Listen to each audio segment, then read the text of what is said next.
Are you a parent wondering about sending your child to Sandhill Elementary in Corner in Summerville, South Carolina?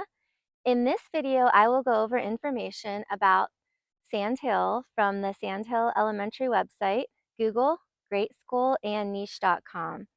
It might help your family to make an informed decision about sending your child here.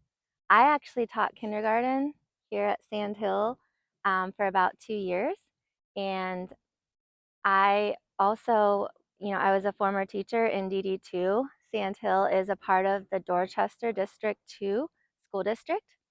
And I'm also a mom from Ohio that I moved here to Summerville from out of state before we knew what the schools were like. So I really understand the concerns that many families have when they're relocating here, especially if you're out of state and you can't even visit the school.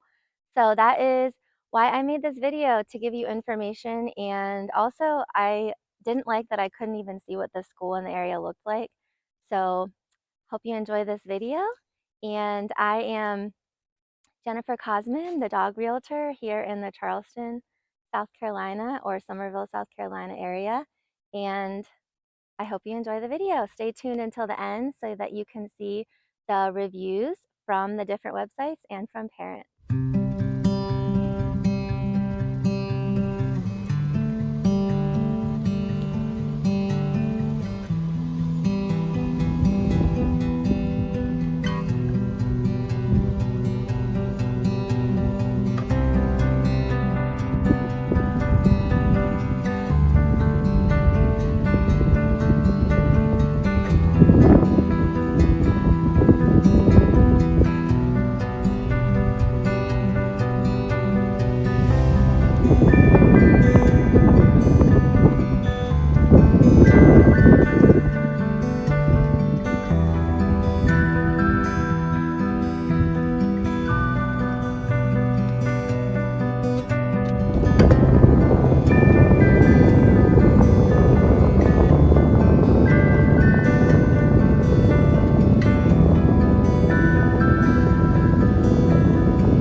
So I am here at Sandhill Elementary, and as a former teacher and as a mom, I know how scary it can be moving into a new school district without knowing much about the school.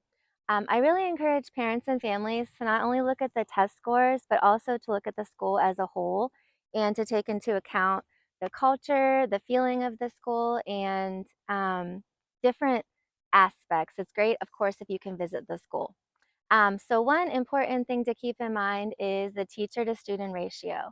So according to greatschools.org, at Sand Hill, the ratio is 17 children to 1 teacher on average. According to niche.com, the state test scores, 58% of students are at least proficient in math and 59% in reading. Also take into account the culture of the school, also known as the school climate. So if you can visit, if you can make a trip and visit and plan to meet with the admin and do a tour of the school, this is the best way to really get a feel for the school and with your kids if possible.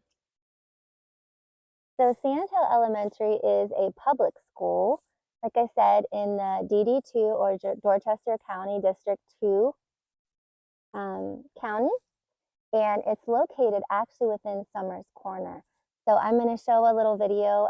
Summers Corner is a large development, and they are continuing to build many homes. So if you live in Summers Corner, you can actually, take your child to school in a golf cart. There is a bike rack. Some students ride their bikes to school or even walk if you're close enough. It is located at 324 Gnarly Oak Lane in Summerville.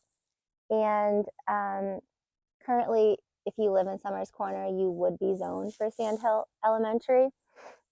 But zoning lines can change. Unlike up north, because of the growth and how quickly houses, communities are being built, often the districts do have to rezone. So even if you are currently zoned for a certain school or a certain district, just keep in mind that could change in the future depending on how quickly the area continues to grow. One aspect that is near and dear to my heart and I'm very passionate about is making sure that the students are having adequate recess and lunchtime. They need that time to decompress, and they actually learn through play. I remember learning in my college classes that especially young children, they learn so much socially. Even their academics are carried over into their play. They learn how to problem solve. They learn how to work in groups and collaborate with other students. And they also need that downtime. They need to decompress, and that can make their academic time in the classroom more successful because they can focus because they have those breaks. So something to ask about, how many minutes do the students have for their recess and their lunch breaks. So before and after school is a big concern for many families. If you have to go into work earlier or you have to work late, they do offer this, but from my experience, it does fill up very quickly. So once you have a home in that district, you need to call and find out the process for enrolling your child in before and after school and if there is space. So in regards with how Sandhill supports students with disabilities, um, something to keep in mind is, are they inclusive with the students? So are the students mostly in the typically developed classroom? And are the aides and the resource teachers, are they pushing in to support the students? Or are they pulling these students out, or mostly these students put in a separate classroom? So it really depends on the school and the accommodations that the student needs.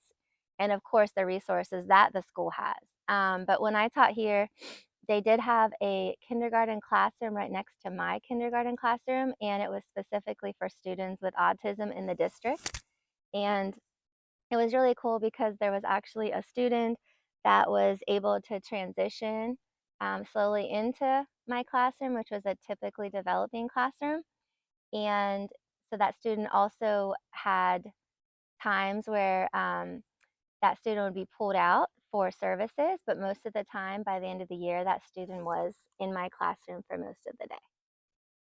Franko and I are here in front of Sandhill, and we just want to talk a few minutes about what gifted enrichment that Sandhill offers. Per the Sandhill website, Sandhill offers a GATE program. So this is for students that they have tests to place the students in GATE, and they also take into account teacher recommendation and how the student has done in class. So it says the mission of Dorchester School District's Choose Gifted and Talented Education program is to nurture and cultivate the learning potential of academically gifted and talented students by offering specialized curriculum and instructional experiences that are responsive to students' individual learning and intellectual strengths. So if you have a student that you're afraid that they're not going to be challenged enough, they have the GATE program that they can test into, and they have a separate class that for the GATE students. So they have their own class where they're challenged, they're at a little higher level academically within their classroom. In addition, families want to look into the parental involvement. I know when I taught full-time, this wasn't always an option for me to volunteer.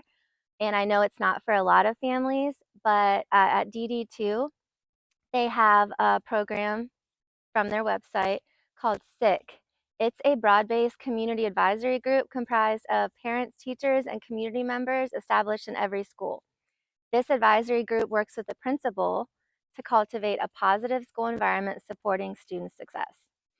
They also have a PTA, and the PTA encourages parents and public involvement in a safe and educational environment. And they also help support the parents, teachers, and staff to build the community through events like fundraising and communication between the families and the school. For their volunteer group, the DD2 website says that it's made up of parents, students, grandparents, community senior citizens, school business partners, and community organizations. Volunteers may commit as little or as much as possible because every little bit helps. I know when I taught, there were different parents that came in and that would meet with small groups of students for learning games, either students that might be struggling or to enrich students that might be ahead. And we had a cute little senior citizen grandma that came in, and she was there every day. And she really just brought joy to the students. She just enjoyed being with the children, and it was a very integral part of the school to have that volunteer aspect. So in today's world, of course, you know the big role technology plays. So I always advise families to find out what kind of technology is utilized in the school and what kind of resources will be available to your child. So from the DD2 website, which is short for Dorchester 2 School District, the school district utilizes technology in a full range of academic programs and extracurricular activities. All 26 DD2 schools are wireless and connected by a high-speed wide area network monitored and regulated by ETS to ensure safe and secure technology integration. Students and staff have full-time internet access in classrooms and libraries, as well as capabilities to access the internet during distance learning in the case of inclement weather or things that school needs to be canceled for. All teachers, it also says, have personal computing devices, and all classrooms are equipped with interactive whiteboards. I can attest I had a computer, my own laptop when I taught here at Sandhill, and we also, when I was teaching here, they had the brand new whiteboards put in, which is amazing tool to be able to teach with, and also for the students to be able to interact on the smart board for several different kinds of learning activities. So something else to think about and be aware of is the experience of the teachers. So from niche.com, they say that Sandhill, on average, the teachers that are only in their first or second year is 16.3%. So that means that the rest of the percentage of teachers have taught for 3 years or longer. So of course you can see the state of the building a little bit. So I know parents, are concerned that their children are going to be in a, adequate class school with, nice classrooms that have enough space and resources. So per the website, Sandhill was built in 2016. And of course, you can see how the classrooms are set up and the space if you are able to visit. So as promised, I'm going to go over the reviews. I am standing in front of the Sandhill Outdoor Classroom. I don't know if you can see. So it's a really pretty wooded area, and there's some paved trails, and there's actually some seating. So sometimes I would take my students outside for reading time. So it's pretty cool that they have an outdoor classroom.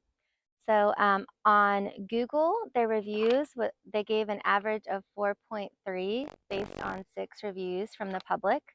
On greatschools.org, oh, Franko's pulling. They gave an average of 5 out of 10, and this was based on 7 out of 10 for their test scores, which they say is above average, 3 out of 10 for academic progress, which they say is below average, and then 5 out of 10 for their equity, which they say is average. So the academic progress, They say that they are making less academic progress from one grade to the next compared to students at other schools in the state. Low progress with high test scores means students have strong academic skills but are making smaller gains than their peers at other schools in the state. From niche.com, overall, they gave Sandhill an A minus on academics, B plus for the teachers, and A minus for diversity.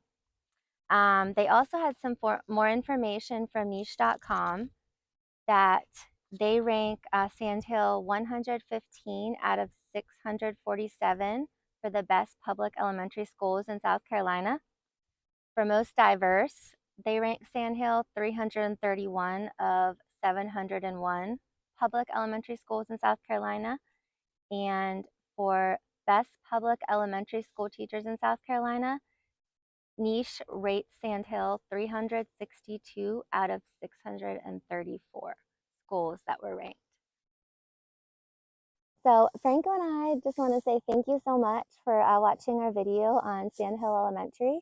I hope this can help your family if you're thinking of moving to the Summerville area.